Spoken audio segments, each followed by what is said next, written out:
This week, the Assembly will be voting on legislation that would increase workers' compensation costs, which are, at this point, still in New Jersey among the highest in the nation.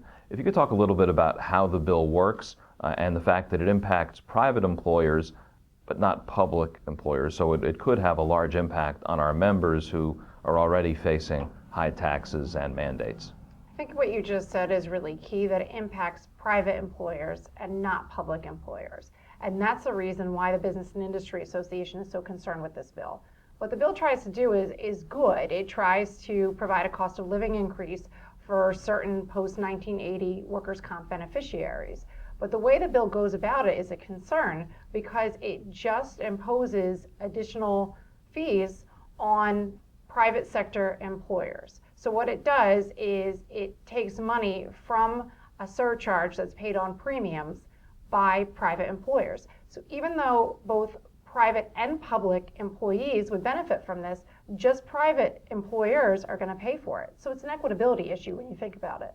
This is another one of those issues that when viewed by itself in isolation, someone might say, hey, this is a pretty good idea. It helps people that need the help. They depend on additional workers' compensation. They haven't had their cost of living adjustment for whatever the reason, a loophole or whatever. But then from our perspective, when you view things such as this, an increase in workers' comp costs in the context of increased minimum wage, statewide movements in municipalities to have mandatory paid sick leave, increased health care costs from the Affordable Care Act, movement in the legislature to have a millionaire's tax, to increase the corporate business tax.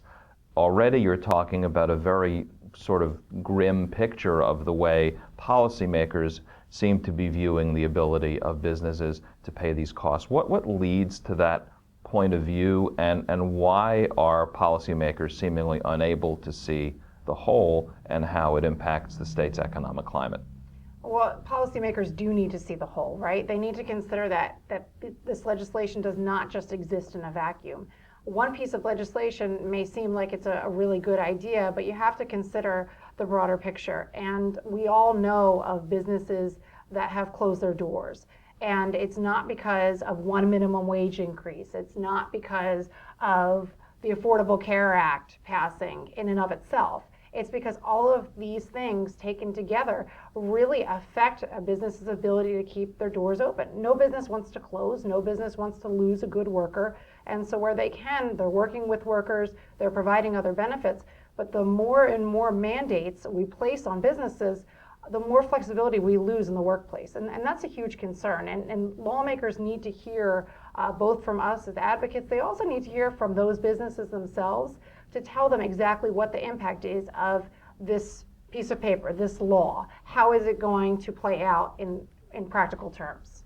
Now, this bill represents a pretty big annual increase, and it also is sort of, again, causes us to move in the wrong direction. It used to be not too long ago, we were in the 20s when they did state rankings on workers' compensation costs, and the latest numbers in 2014 showed that we had moved all the way up to number 3rd. So we have the 3rd highest workers' comp costs in the country. Right, we do. And that's a huge concern. That's a huge concern for our employers. When our employers are looking at where to locate, where to expand, all of that comes into play.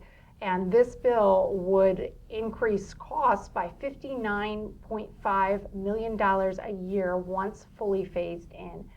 That's a lot of money, and that's a really conservative estimate. Other estimates that you hear about this bill are $125 million, and that's all on the backs of private employers.